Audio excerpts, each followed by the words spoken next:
201 warga Tangerang Selatan, Banten terkonfirmasi terjangkit virus demam berdarah dengue atau DBD. Dinas Kesehatan pun menghimbau agar para warga menjaga lingkungan serta pola hidup bersih di musim penghujan ini.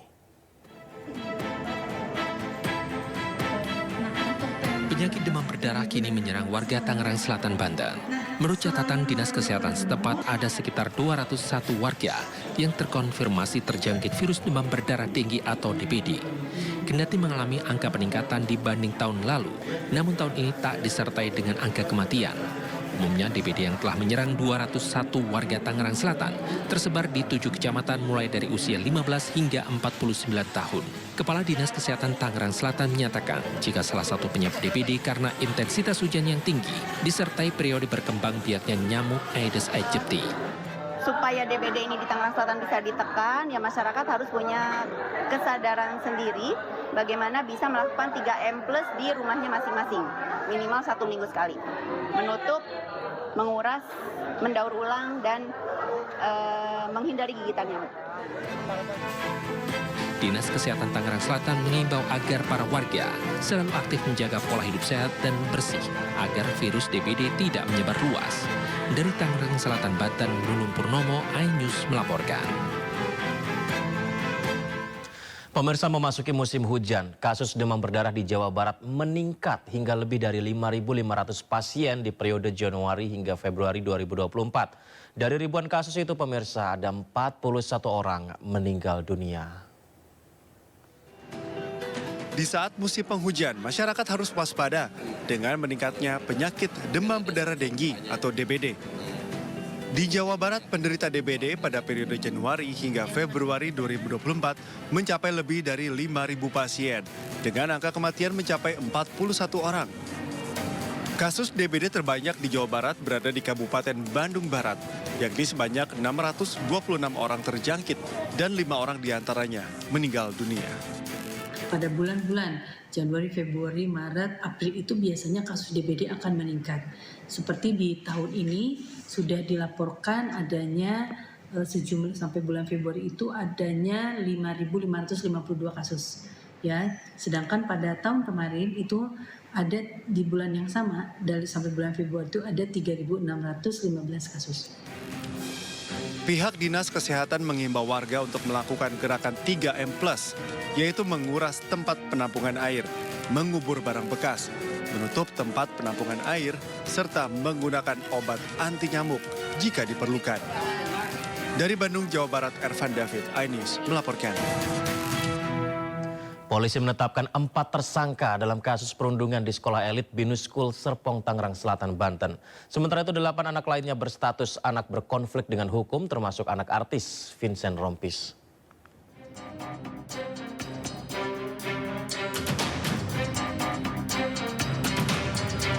Usai melakukan gelar perkara, polisi menetapkan 4 orang tersangka dan 8 anak berkonflik dengan hukum atau ABH dalam kasus dugaan perundungan di Binus School Serpong, Tangerang Selatan, Banten.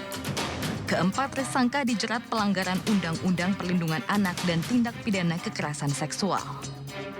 Total yang ditetapkan sejumlah 12 orang dengan rincian 8 orang anak berkonflik dengan hukum dan 4 orang tersangka melakukan tindak pidana kekerasan terhadap anak di bawah umur dan atau pengeroyokan sebagaimana dimaksud dalam pasal 76C junto pasal 80 Undang-Undang RI nomor 35 tahun 2014 atas perubahan kedua Undang-Undang RI nomor 23 tahun 2002 tentang perlindungan anak dan atau pasal 170 KUHP.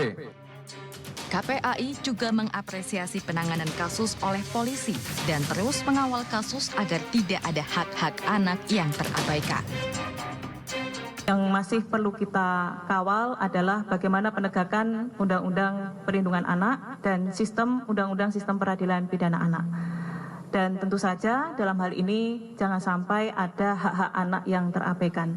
Kami mohon kerjasamanya semua komponen OPD terkait yang ada di sini dari kementerian dan kepolisian agar kita bersama-sama menuntaskan kasus ini dan ini menjadi pembelajaran untuk seluruh rakyat Indonesia.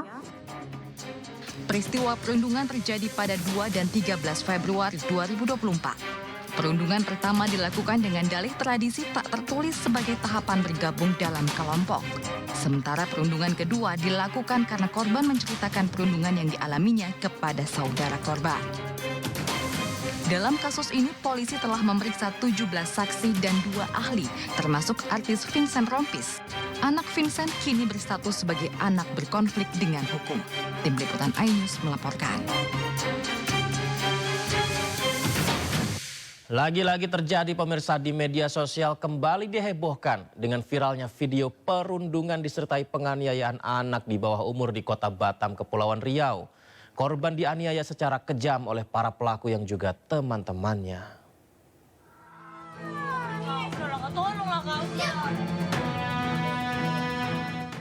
Video perundungan yang disertai penganiayaan 2 anak di bawah umur lagi-lagi menghebohkan jagat dunia maya. Kali ini, peristiwa terjadi di Kota Batam, Kepulauan Riau.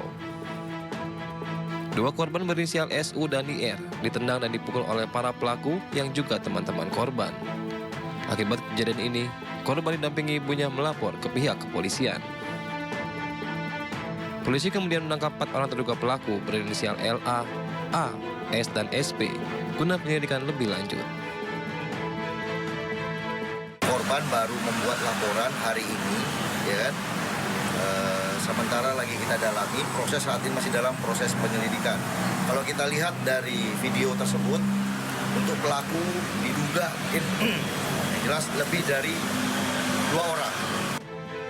Salah satu korban bahkan diketahui sudah putus sekolah selama setahun terakhir, lantaran kerap mendapat perundungan dari teman-temannya. Dari Batam, Kepulauan Riau, Gusti Yenosa, iNews melaporkan. Presiden Joko Widodo meminta para guru menciptakan tempat yang aman bagi anak-anak untuk belajar, bermain, dan bersosialisasi. Presiden juga menegaskan agar pihak sekolah tidak menutupi kasus perundungan yang terjadi di lingkungannya. Sekali lagi, amat sangat penting. Karena saya betul-betul sangat khawatir akhir-akhir ini terjadinya kasus bullying, terjadinya kasus perundungan, kasus kekerasan, kasus pelecehan, yang bahkan ada yang memakan korban jiwa. Ini tidak boleh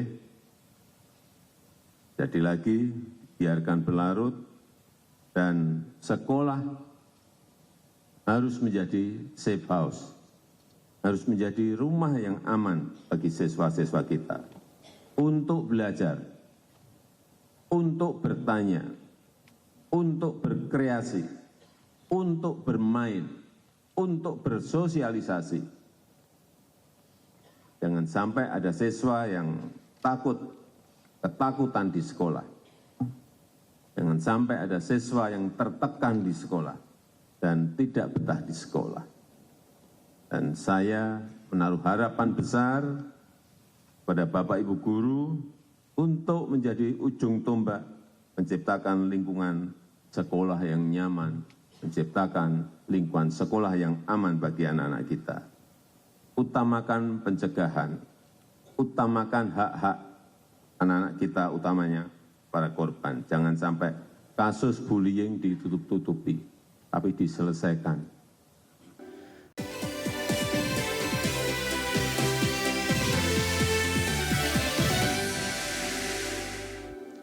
Terima kasih masih bersama kami pemirsa. Pemerintah berencana menjadikan dana operasional bantuan sekolah atau BOS untuk melaksanakan program makan siang dan susu gratis yang menjadi program unggulan paslon Capres-Cawapres Prabowo Gibran. Namun sejumlah pihak menolak wacana tersebut karena dianggap akan mengorbankan pendidikan.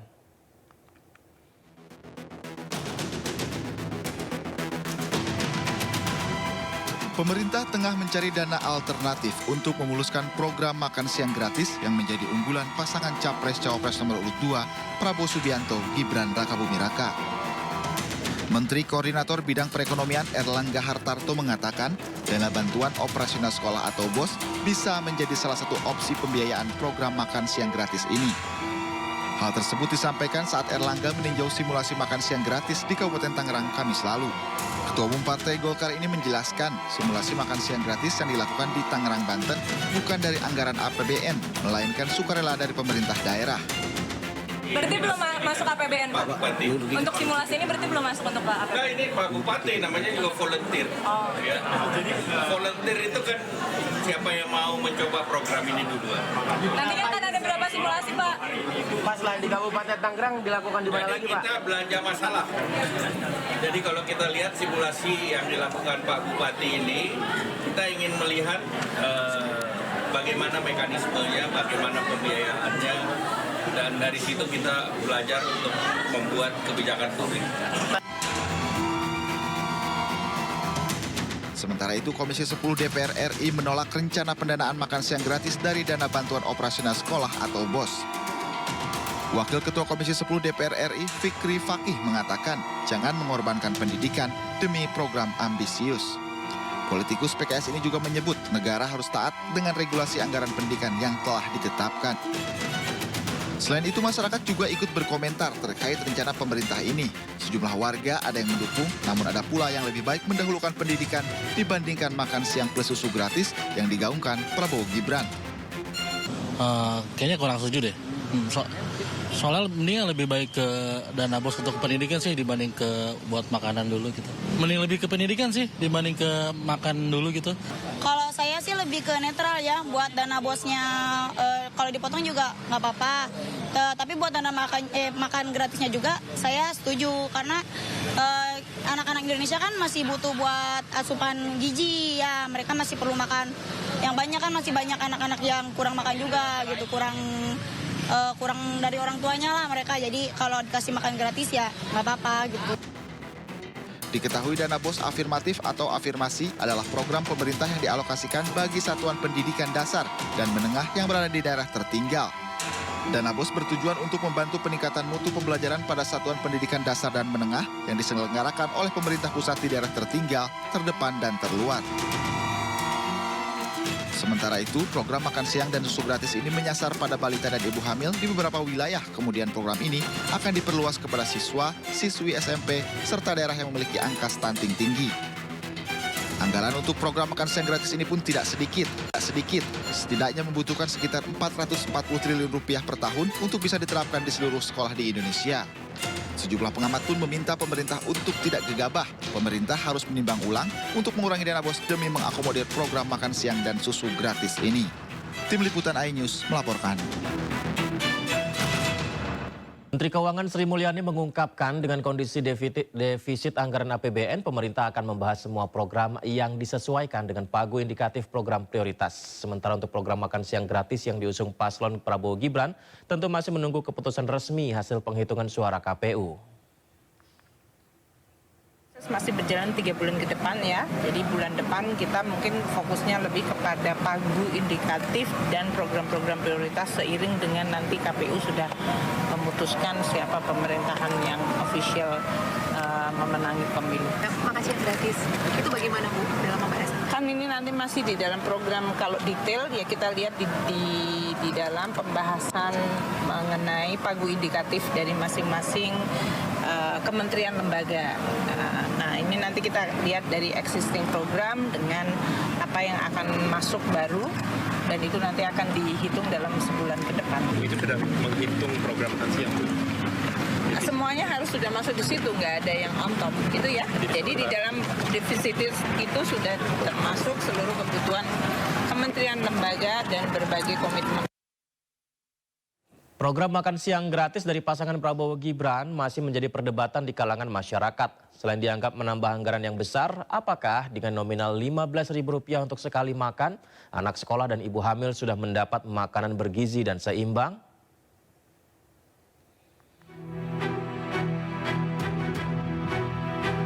Pemirsa, program makan siang gratis memang menjadi andalan salah satu pasangan calon capres dan juga cawapres. Namun memang apakah makan siang gratis itu makanannya bergizi dan baik bagi kesehatan, terutama bagi anak sekolah dan juga untuk ibu hamil. Dan saat ini saya akan mengajak pemirsa untuk mencoba makanan seharga Rp15.000. Itu kita akan mendapatkan makanan seperti apa dan bagaimana kandungannya bagi tubuh dan juga bagi gizi. Kalau gitu langsung aja pemirsa, saya akan masuk ke dalam mencoba untuk membeli makanan seharga Rp15.000. Pemerintah tengah mempersiapkan program makan siang gratis dari pasangan Prabowo Gibran dengan anggaran Rp15.000 per porsi. Menu yang dijanjikan pun tidak main-main, yaitu produksi pangan unggulan lokal yang berlokasi dekat dengan sekolah. Hal ini dilakukan guna memenuhi gizi anak sekolah baik dalam bentuk kalori maupun protein. Namun Menteri Kesehatan Budi Gunadi Sadikin mengatakan bahwa kadar gizi makan siang gratis belum dibahas.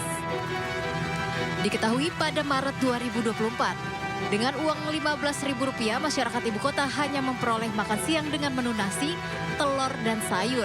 Dapat telur, sayur, tempe. Untuk sayurnya sendiri, Bun, sayurnya bebas memilih? Bebas memilih, telur bulat atau telur dadar. Ya kayaknya bergizi sih, udah ini juga dia. Kayak telur ya udah ada kandungan proteinnya kan, dan nasi udah karbohidrat, sama tempe, tahu. Sementara itu di tengah rencana makan siang gratis pasangan Prabowo Gibran, di tahun ini harga bahan pangan pokok tengah mengalami kenaikan. Bahkan di sejumlah daerah banyak warga rela antre hingga berdesakan demi mendapatkan beras murah. Lantas bagaimana jika program makan siang gratis terrealisasikan padahal harga pangan semakin tinggi? Pemirsa, saya tadi sudah simulasi nih membeli makanan Rp15.000 itu di salah satu warteg, kira-kira dapat apa aja. Karena memang jika nanti program makan gratis dilaksanakan, pastinya kita harus terlebih dulu untuk mengetahui apakah makanan tersebut bergizi atau tidak. Apalagi program tersebut akan diberlakukan untuk anak sekolah dan juga ibu hamil. Dan yang saya dapatkan tadi memang saya mendapatkan nasi pastinya dengan porsi yang cukup banyak. Dan juga saya mendapatkan sayur dan juga tempe tahu. Dan jika dikatakan itu bergizi atau tidak, itu sebetulnya memasuki standar ya pemirsa, karena saya pun mendapatkan sayur seperti itu. Namun kita belum mengetahui apakah program makan gratis itu akan terlaksanakan atau tidak pada tahun depan. Begitu dari Jakarta, Lina Yasya, Guntur Zulkarnain di iNews melaporkan. Pemirsa, kecurangan pemilu kembali terungkap. Di Polewali Mandar, Sulawesi Barat, penghitungan dilakukan tanpa memperlihatkan surat suara. Tidak hanya itu, kertas C1 juga ditemukan telah dibuka di rumah warga.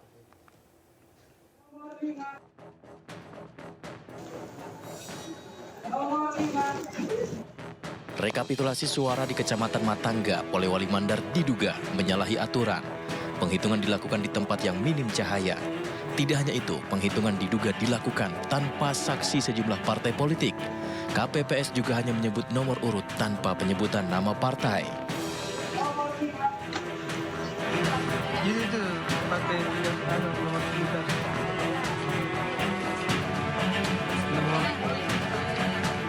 Tidak hanya itu, beredar di media sosial sejumlah ibu-ibu membuka kertas pleno C1 yang seharusnya berada di dalam kotak suara. Di mana dalam video berdurasi 1 menit lebih ini terlihat sejumlah ibu-ibu membuka kertas pleno C1 yang harusnya berada di dalam kotak suara. Pembukaan kertas C1 ini tidak dilakukan di tempat yang semestinya, seperti di TPS atau di kantor kecamatan, namun justru terjadi di rumah seorang warga. Saya kalau melihat video kan tentu saya tidak berwenang sepenuhnya untuk menilai video itu betul atau tidak. Ya. Tentu kalau ini laporan pasti saya akan klarifikasi ke bawah, ke KPPS-nya, ke PPS-nya, ke PTPS-nya, ke Panwascamnya. Apa sih sebenarnya yang terjadi di tempat itu? Ya. Apakah memang tidak ada saksi? Apakah memang tidak ada warga? Apakah tidak ada PTPS di situ? Ya. Bagaimana karena sampai saat ini dari Panwascam itu saya tidak menerima laporan. Saat ini Bawaslu masih mendalami dan menyelidiki kasus pelanggaran tersebut karena dinilai cacat prosedur pelaksanaan pemilu. Dari Polewali Mandar, Sulawesi Barat, Nuzair Zainal, iNews melaporkan. Perolehan suara Partai Solidaritas Indonesia berdasarkan real count sementara KPU menimbulkan pertanyaan sebab perolehan suara PSI tiba-tiba di atas hasil hitung cepat atau quick count yang dirilis sejumlah lembaga survei.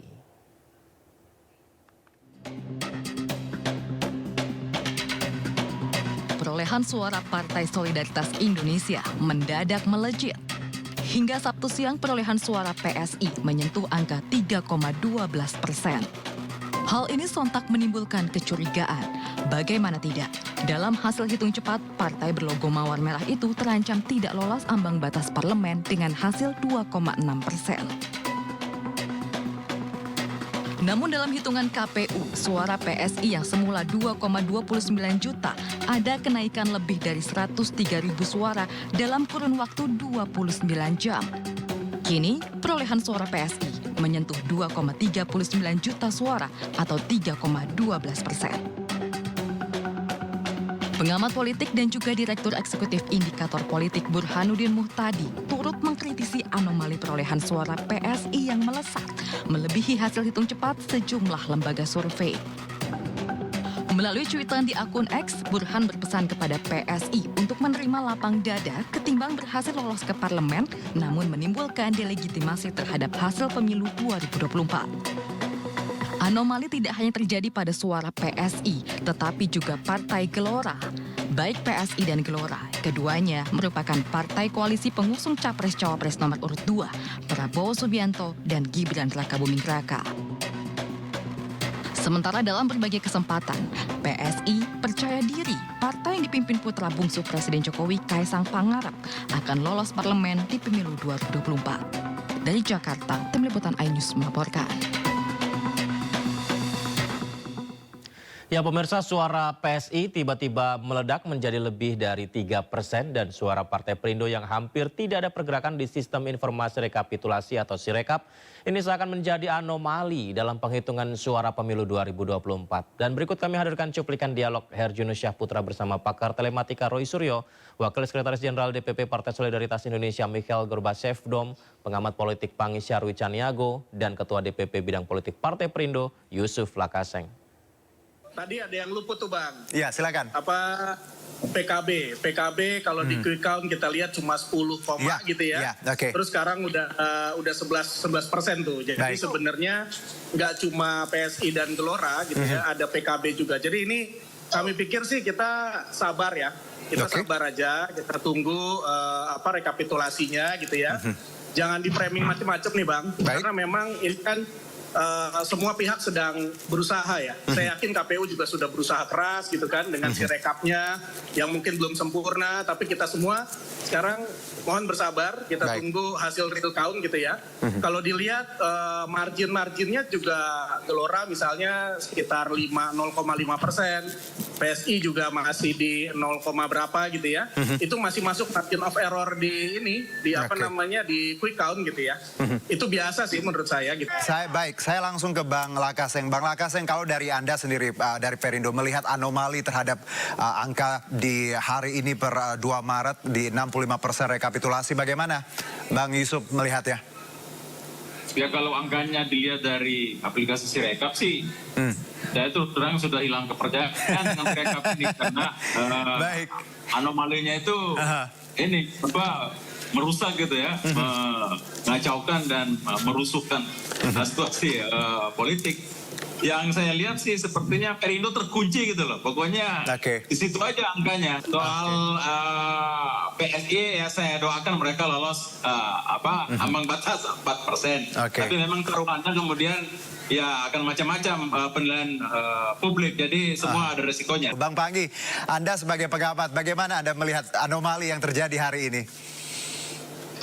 Secara empirik objektif tentu ada yang bisa mengkomparasi antara data real count, Sirekap dengan hasil quick count gitu. Nah sekarang kan menjadi problematik yang menjadi complicated itu kan pertanyaan misalnya memang di lembaga survei setahu saya nanti boleh di cross check termasuk Foxpol ya di TV nasional kemarin itu tidak ada yang namanya PSI itu lolos ambang batas. Kita hanya ketemukan 2,8 ya. Nah kalau di angka margin of error-nya itu baru angka 3,8. Nah untuk mencari angka kekurangan 1,2%, ya itu kan setara dengan 2,2 juta suara. Nah pertanyaannya adalah apakah ada yang berternak tuyul suara, kan itu persoalannya. Kan sekarang lagi tren ternak tuyul nih. Dan tuyul pakai makanan ubi gitu kan. Nah, tiba-tiba ada suara menggelembung, ada juga karena rekapitulasi suara hilang, rekapitulasi berjenjang bertingkat. Tapi tentu jadi anomali pertanyaan publik selama ini, pertanyaannya sederhana.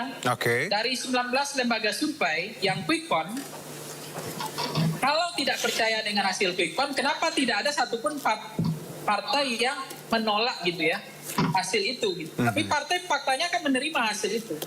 Tapi kalau kemudian itu terjadi, tentu publik patut, menurut saya nggak salah, wajar juga bertanya.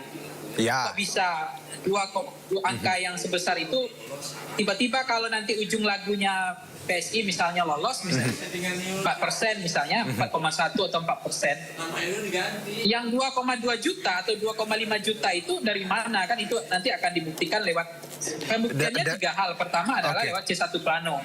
Semua partai tentu punya C1 Plano. Yang kedua adalah buka semua kotak suara kembali, cek satu-satu, divalidasi lagi semuanya kalau tidak mau pemilu ulang. Iya persis kan anomalinya begitu. Sekarang mau percaya real count atau quick count, tetapi kan banyak publik persepsinya yang bisa dipercaya itu adalah real count karena hasil resmi kan. Baik, Bang Pagi, saya ke Bang Roy Suryo langsung saja. Kalau Anda sebagai pakar telematika, Bang Roy, ini menarik. Analisa Anda seperti apa melihat anomali untuk hari ini? Ada hal-hal yang janggal tidak, Bang Roy? Iya, gini, sebelum hasil akhir ya, kita sebenarnya bisa melihat dari gradual angka-angkanya atau eskalasi angka-angkanya. Kalau kita perhatikan khusus untuk PSI ya, saya belum buka yang di Gelora, itu misalnya tanggal 15 Februari angkanya adalah 2,68%. Untuk tanggal 1 Maret itu sudah 3,02%, ya, dan terakhir adalah 3,12%. Nah, khusus pada tanggal 1 Maret itu jam 10 pagi itu angkanya adalah 2.319.968. Itu 3,03. Sore harinya jam 4 sore itu 2.393.778. Kalau kita melihat itu mungkin biasa akan bisa naik. Nah, menariknya apa? Penambahan angkanya Bang Roy boleh diulangi? Tadi angkanya adalah 83.000. Ini berasal dari berapa? 10.340. Ini hanya dari 10 TPS. Dari sini saja udah kelihatan. 83.340 dibagi 10 TPS itu berarti 1 TPS berapa angkanya? 8.000. Come on. Pemirsa, menjelang bulan Ramadan, TPU Karet Bifak Jakarta Pusat mulai ramai dikunjungi peziarah. Sejumlah warga berdatangan untuk berziarah ke makam keluarga dan kerabatnya.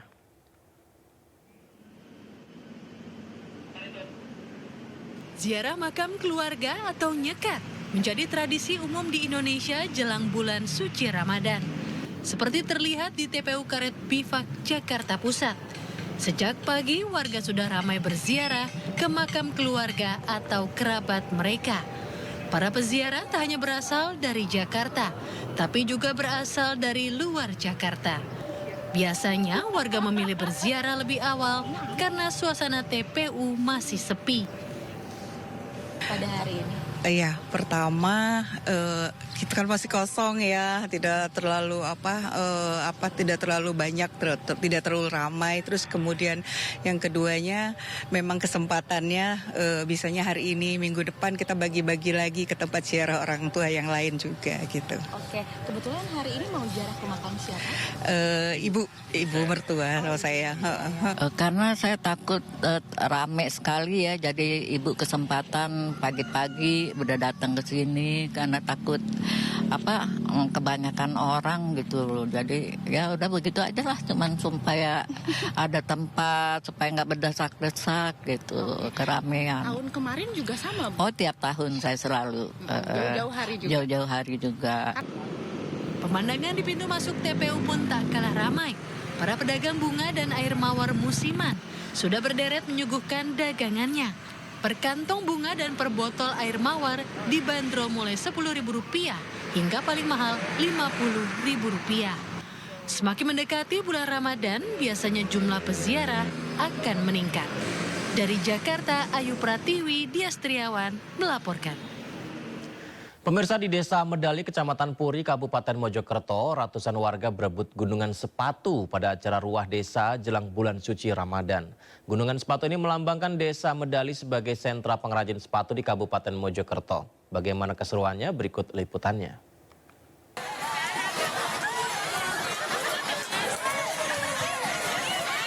Warga Desa Medali, Kecamatan Puri, Kabupaten Mojokerto, Jawa Timur, berebut sepatu pada acara gunungan sepatu. Gunungan sepatu sempat nyaris ambruk karena warga saling dorong demi mendapatkan sepatu.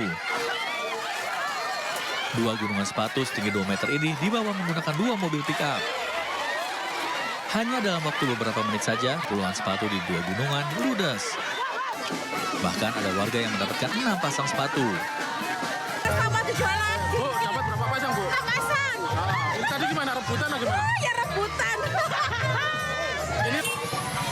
Acara gunungan sepatu jadi salah satu kegiatan dalam rumah desa untuk menyambut bulan suci Ramadan.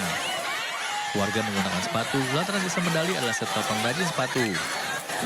Karena di desa Medali ini desa alas kaki, jadi tempatnya pengrajin atau UMKM alas kaki. Selain gunungan sepatu, juga digelar kirap hasil bumi dan pawai santri, serta emak-emak dari berbagai dusun di desa Medali. Dari Kabupaten Mojokerto, Jawa Timur, Sulahuddin Ainus melaporkan. Ya pemirsa, jelang bulan suci Ramadan, Pasar Tanah Abang mulai ramai didatangi pengunjung. Uniknya, para pembeli sengaja berburu baju dan aksesoris lebaran dari jauh-jauh hari agar leluasa bisa memilih beragam model terkini. Keramaian di Pasar Tanah Abang sudah mulai terlihat khususnya di Blok B. Para pembeli sengaja menyerbu kios pedagang yang menjual busana muslim pria dan wanita serta tas wanita untuk dikenakan saat Hari Raya Idul Fitri. Pembelian datang tidak hanya dari Jakarta saja, melainkan dari sejumlah kota di tanah air yang mulai berburu baju lebaran dari jauh hari agar leluasa memilih beragam model busana.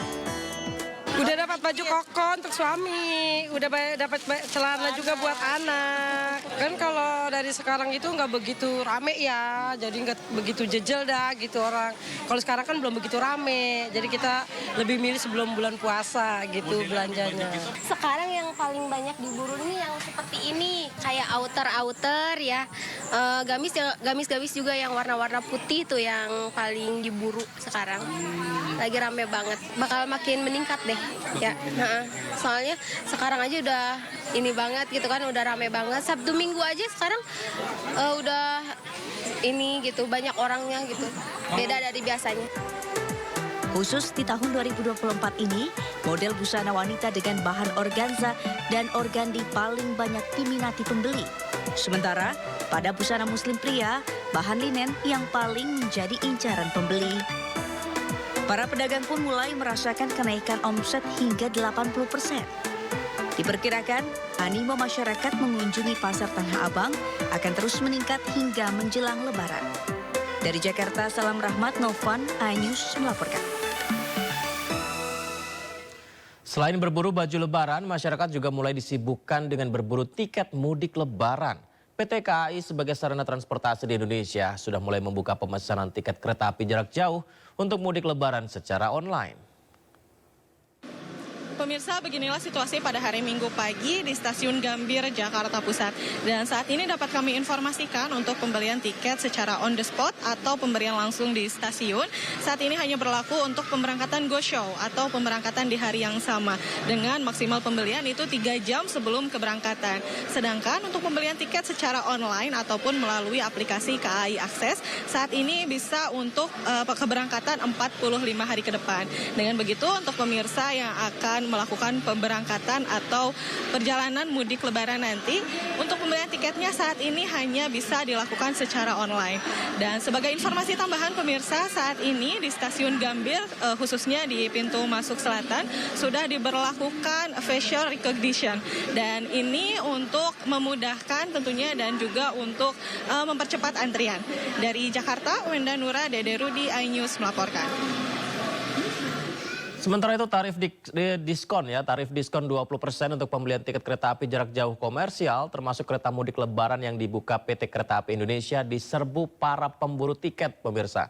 Para pelanggan dapat membeli secara langsung tiket kereta dengan tarif diskon untuk keberangkatan mulai 1 Maret 2024 hingga 45 hari ke depan.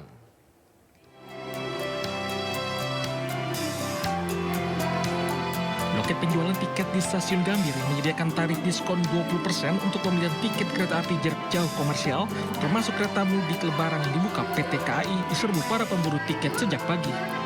Tarif diskon untuk keberangkatan berlaku mulai 1 Maret 2024 hingga 45 hari ke depan. Calon penumpang memilih datang langsung ke loket karena terkendala mendapat tiket secara online dan takut kehabisan. Pelanggan pun mengaku sangat terbantu dengan adanya pembelian tiket on the spot tersebut.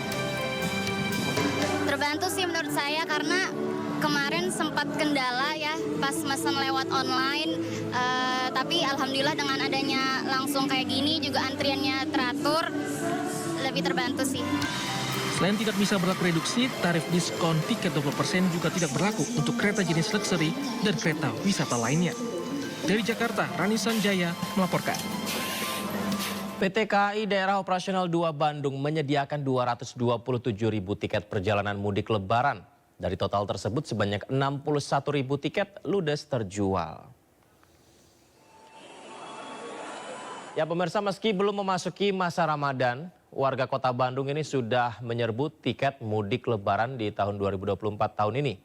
Dari total 227.000 tiket yang disediakan PT KAI Daop 2 Bandung, sebanyak 61.000 tiket sudah ludes terjual atau sudah terjual hingga 25%. PT KAI Daop 2 Bandung menyediakan 24 rangkaian kereta api setiap harinya guna mengangkut seluruh pemudik. Sementara itu, tiket perjalanan H-4 hingga H-8 sudah ludes terjual. Menurut Humas Daop 2 Bandung, mayoritas perjalanan yakni ke Jawa Tengah dan Jawa Timur. Hingga saat ini pemirsa, tiket perjalanan mudik Lebaran menggunakan kereta api masih tersisa 166.000 tiket.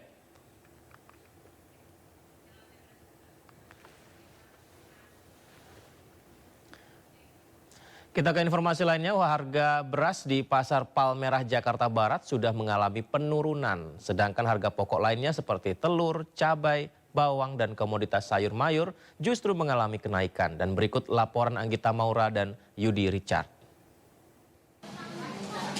Pemirsa, memasuki bulan suci Ramadan saat ini di Pasar Palmerah Jakarta harga bahan pokok melambung tinggi. Namun berbeda dengan harga beras yang saat ini mengalami penurunan yang dimana saat ini harga beras mencapai kisaran Rp14.800 yang sebelumnya yaitu Rp15.300. Sementara itu untuk harga telur saat ini mengalami kenaikan yang cukup signifikan yang dimana untuk harga telur ini per kilonya mencapai harga Rp32.000 per kilogramnya. Tidak hanya itu, harga sayur mayur lainnya juga mengalami kenaikan seperti cabai yang saat ini mencapai Rp80.000 sampai Rp90.000 per kilogramnya. Lalu ada juga dengan bawang yang mencapai Rp45.000 sampai Rp50.000 per kilogramnya. Kemudian ada tomat yang mencapai Rp25.000 per kilogramnya dan kentang yang mencapai Rp20.000 per kilogramnya. Hal ini memang kenaikan ini memang hal yang lumrah apalagi di saat memasuki bulan suci Ramadan. Maka dari itu para pedagang pun berharap agar bisa mengatasi kenaikan harga bahan pokok ini. Dari Jakarta, Anggita Maura, Yudi Richard, iNews melaporkan. Ya pemirsa, hari-hari belakangan ini masyarakat semakin terhimpit dengan naiknya harga-harga kebutuhan pokok. Lalu bagaimana cara mereka bertahan di tengah kenaikan harga tersebut? Dan berikut ulasannya bersama Amrina Rida dan juru kamera Jamie Jasin.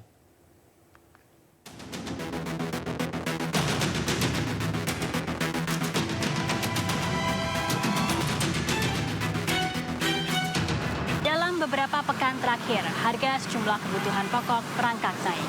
Mulai dari beras yang merupakan makanan pokok sehari-hari, hingga bumbu dapur bahkan sayur mayur. Bagi masyarakat dengan penghasilan yang cukup, kenaikan harga kebutuhan pokok ini barangkali bukan menjadi masalah. Tapi bagaimana dengan masyarakat yang memiliki penghasilan yang terbatas? Bagaimana cara mereka menyiasati kenaikan harga kebutuhan pokok ini?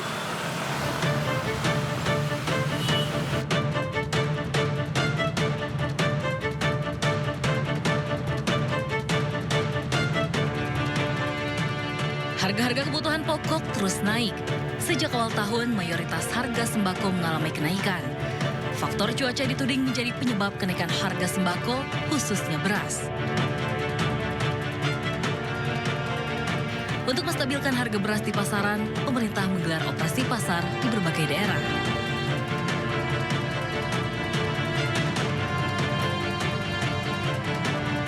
Kalau kemarin pas di operasi pasarnya di kelurahan itu beli apa aja, Bu? Beli beras, enggak, ya.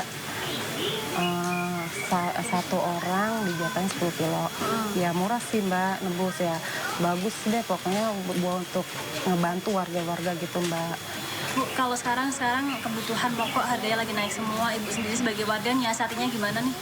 Gimana ya sekarang lagi ini juga sih Mbak, nyari duit kayak gini ya, iya lagi susah. Bu, kalau ibu biasanya sebelum harga naik ini biasanya beli beras jenis apa, Bu?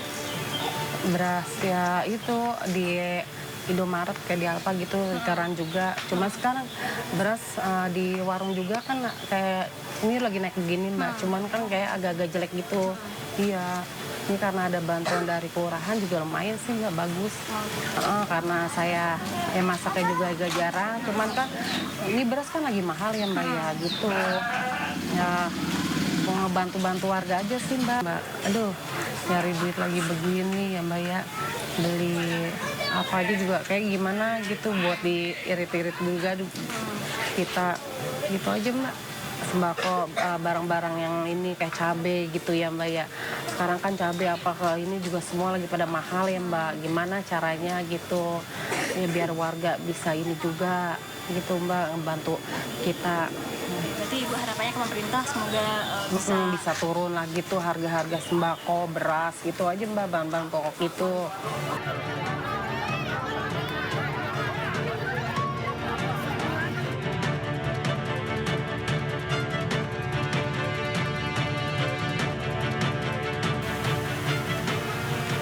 Tidak hanya di Jakarta, kenaikan harga kebutuhan pokok juga terjadi hampir di seluruh provinsi yang ada di Indonesia. Badan Pusat Statistik mencatat kenaikan harga kebutuhan pokok, terutama beras, pada pekan ketiga di bulan Februari terjadi di 179 kabupaten dan juga kota di seluruh Indonesia. Dan harga beras diperkirakan akan terus naik hingga Maret mendatang, di mana produksi beras nasional mencapai 3,5 juta ton atau surplus 1 juta ton dari kebutuhan beras nasional, yakni 2,5 juta ton beras per bulannya.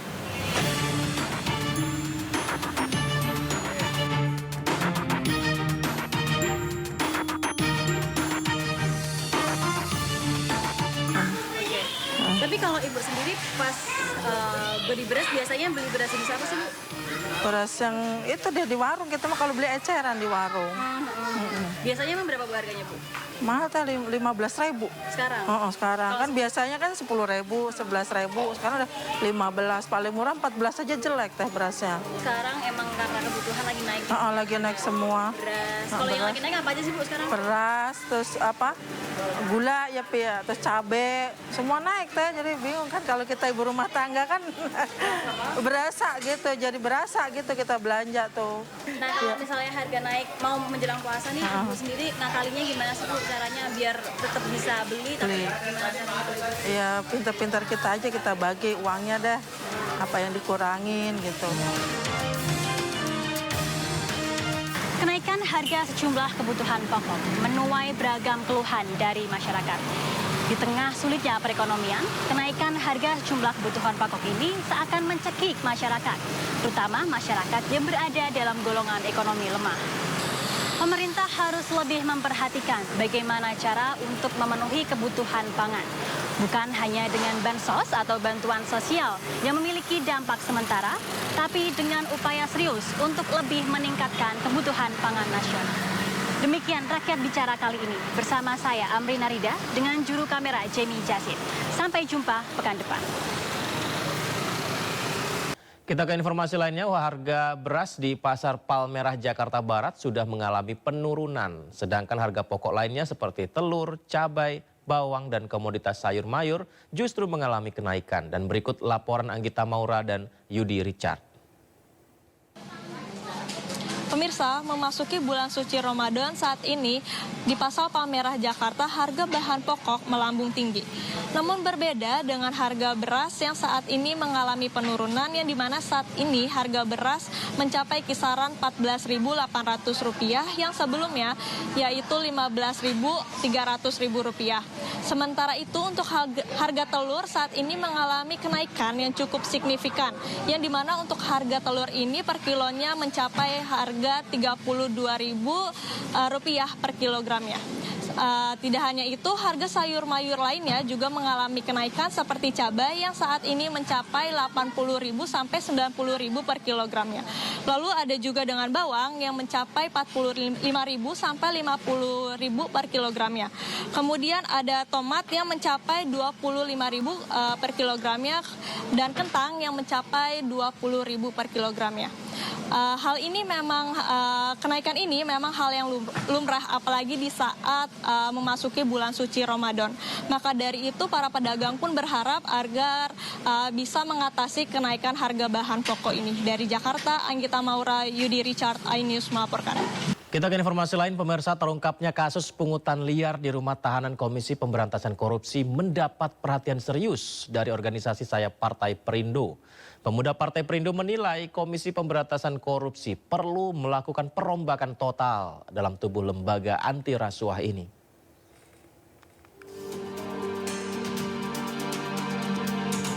Kasus pungli pegawai KPK telah mencoreng integritas KPK sebagai lembaga anti korupsi nomor 1 ini. Tindakan pegawai KPK ini juga menjadi penghambat pemberantasan tindak pidana korupsi yang masih marak terjadi di tanah air. Pemuda Perindo pun mendorong upaya bersih-bersih di tubuh KPK dan melakukan revolusi mental. KPK harus bisa melakukan revolusi mental dan harus bisa juga mendirikan integritas yang baru. Saat ini terbentur oleh Undang-Undang Nomor 19 Tahun 2009, di mana KPK itu karyawannya itu semua adalah ASN. Seharusnya yang bekerja di KPK itu tidak boleh ASN. Untuk apa? Ketika terjadi pelanggaran, itu tidak langsung dapat dipecat karena ASN. Tapi kalau seandainya pegawai kontrak atau yang dari ICW, itu bisa langsung ditindak. Per Desember 2018 hingga Maret 2023, perputaran uang pungli di rutan KPK mencapai 6 miliar rupiah. Uang ini diduga digunakan sebagai pemulus masuknya barang dan keperluan para tahanan, seperti alat komunikasi serta uang. Dari Jakarta, Aryadin Alfagani Nur, iNews melaporkan. Pemirsa, saatnya kita simak pantauan arus lalu lintas pada siang hari ini. Kami telah terhubung dengan Bribtu Cici Yarangga dari NTMC Polri yang saat ini berada di kawasan Cawang, Jakarta Timur. Selamat siang Bribtu Cici, bagaimana pantauan arus lalu lintas dari tempat Anda saat ini? Silakan. Ya baik, terima kasih Yudi dan selamat siang pemirsa menemani aktivitas Anda siang hari ini. Kita akan mengupdate lagi kembali bagaimana perkembangan arus lalu lintas di sekitaran kawasan Halim, Jakarta Timur. Yang mana memang untuk kondisi arus lalu lintas yang hari ini di sekitaran kawasan Cawang Uki sendiri memang terpantau dalam keadaan ramai dan lancar dari berbagai arahnya. Terlihat pemirsa saat ini kendaraan-kendaraan dari arah Cawang yang nantinya akan berbelok ke kiri menuju ke arah Jatinegara ataupun yang juga akan berbelok ke kanan menuju ke arah Cililitan. Sampai dengan saat ini masih dalam keadaan ramai dan lancar, terlihat perlambatan kecepatan kendaraan sesekali terjadi hanya menjelang masuknya antrian traffic light. Namun selepasnya kendaraan-kendaraan ini masih melaju dengan kecepatan normal. Dan untuk kendaraan-kendaraan sendiri yang berdatangan dari arah Dewi Sartika ataupun dari arah Cililitan yang akan berbelok ke kiri menuju ke arah Cawang, juga yang akan lurus menuju ke arah Jatinegara dalam keadaan ramai dan lancar. Kami menghimbau bagi para pengendara yang menunggu antrian traffic light agar menjaga batas laju kecepatan kendaraan Anda dan juga menjaga batas jarak aman kendaraan Anda. Dan kendaraan-kendaraan sendiri yang berdatangan dari arah sebaliknya yakni dari arah Jatinegara yang juga akan lurus menuju ke arah Cililitan maupun juga yang akan berbelok ke kiri menuju ke arah Halim ataupun yang akan menuju ke arah Bogor melalui Tol Jagorawi sendiri hingga saat ini masih dalam keadaan ramai dan lancar. Perlambatan kecepatan kendaraan selain dikarenakan adanya antrian traffic light, tapi melihat kembali bahwa untuk cuaca sendiri di sekitaran Cawang Uki saat ini sedang diguyur hujan ringan. Untuk itu kami menghimbau bagi para pengendara agar tetap menjaga batas laju kecepatan kendaraan Anda dan khususnya bagi para pengendara sepeda motor untuk menyiapkan mantel hujan yang tidak berjenis ponco. Dan juga kami menghimbau untuk tidak berteduh di bawah flyover, carilah tempat yang lebih aman. Dan setelah itu lanjutkanlah perjalanan Anda ketika cuaca sudah mulai cerah kembali. Dan pemirsa, dan perlu kami informasikan juga bahwa Korlantas Polri serta Ditlantas Polda Jajaran akan melaksanakan operasi keselamatan lalu lintas yang mana akan digelar dari tanggal 4 Maret hingga 17 Maret 2024. Untuk itu dihimbau bagi para pengendara agar menyiapkan surat-surat kelengkapan kendaraan Anda dan juga mengikuti arahan dan petunjuk dari rekan-rekan kami yang bertugas di lapangan demi membantu kelancaran lalu lintas tetapi juga demi mematuhi peraturan lalu lintas yang sudah ditetapkan. Dan bagi pemirsa yang ingin mengupdate informasi-informasi seputaran arus lalu lintas, kami siap melayani Anda. Silakan hubungi call center kami di 15669 ataupun melalui SMS center di 9119. Demikian Yudi yang dapat kami laporkan langsung dari sekitaran kawasan Cawang Uki, Jakarta Timur, dan silakan kembali ke Anda di studio. Baik, terima kasih Bribtu Cici atas laporannya dari kawasan Cawang, Jakarta Timur. Selamat bertugas kembali, salam presisi.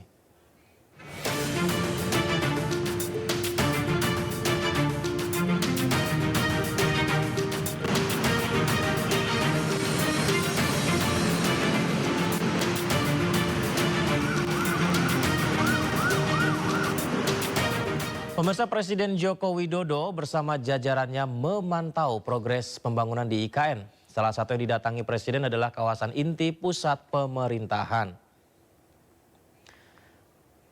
Ya, seperti inilah kegiatan Presiden Joko Widodo yang didampingi Menteri Perdagangan Zulkifli Hasan, Menteri BUMN Erick Thohir, Menteri ATR BPN Agus Harimurti Yudhoyono, serta bersama Ridwan Kamil yang melakukan pemantauan terhadap progres di Ibu Kota Nusantara. Salah satunya adalah pembangunan Istana Kepresidenan.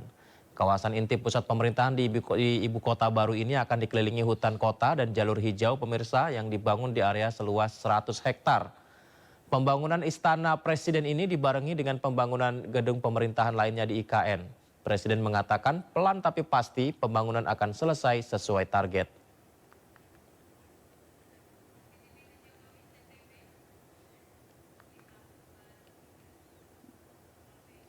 Ya, saya ke sini salah satunya untuk memastikan bahwa tower untuk ASN kita, untuk Hankam itu bisa selesai dengan tepat waktu.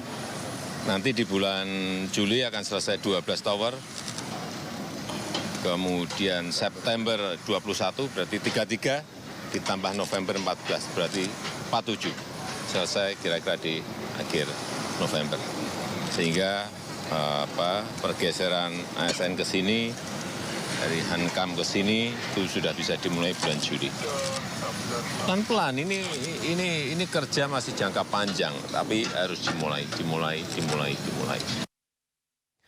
MNC Asset Management meraih 2 penghargaan pada acara Anugerah Reksadana Terbaik 2024 yang digelar secara daring oleh Advisor dan IDX Channel, pemirsa. Penghargaan diberikan untuk 2 kategori produk yakni reksadana pendapatan tetap syariah dan non-syariah.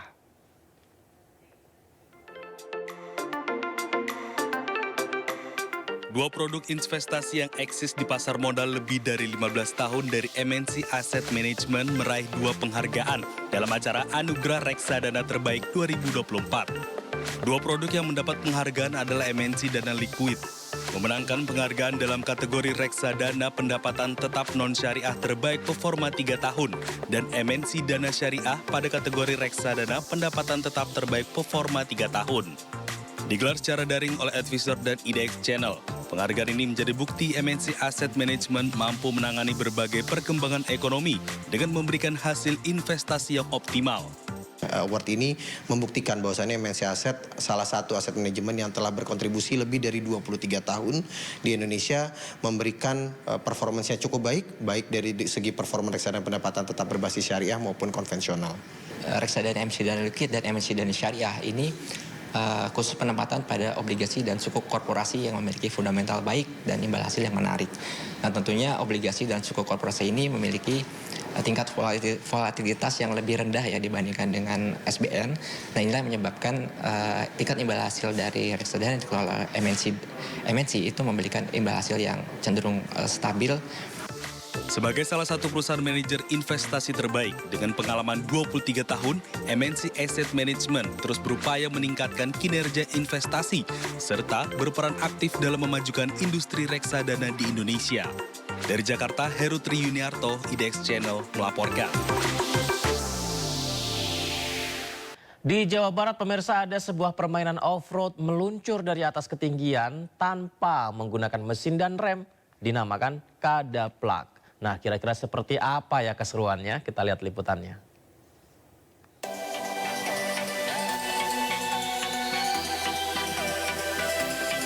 Gelak tawa terdengar dari sejumlah remaja saat mencoba meluncur dari ketinggian bukit di kawasan hutan pinus, Kampung Pasir Angling, Lembang, Kabupaten Bandung Barat. Sesekali roda kadaplak macet dan harus didorong dengan kaki. Mereka terlihat puas dengan permainan tradisional ini. Meski terlihat sederhana, beberapa pemuda yang mencoba tersangkut hingga hilang kendali dan keluar dari lintasan. Sebelumnya tahu nggak sih kadaplak apa? Belum tahu. Terus tadi setelah nyobain gimana perasaannya? Ini sih deg-degan aja pas pertama kali pertama naik. Kadaplak merupakan permainan zaman dulu yang terbuat dari kayu atau bambu yang dirakit sedemikian rupa, lengkap dengan 4 atau 3 roda yang mirip go-kart tanpa mesin dan tanpa rem. Untuk memainkannya, pemain harus membawa kadaplak ke ketinggian tertentu dan meluncur di medan yang miring. Sebagai kemudi, as roda bagian depan bisa digerakkan sesuai dengan arah yang diinginkan. Sayangnya seiring berjalannya waktu, keberadaan kadaplak mulai dilupakan. Itu dalam rangka mengedukasi anak-anak, karena kita juga sangat ingin permainan tradisional ini dikenal lagi oleh anak-anak. Bagaimana pemirsa? Seru bukan? Dari Kabupaten Bandung Barat, Yuwono Wahyu Ainus melaporkan.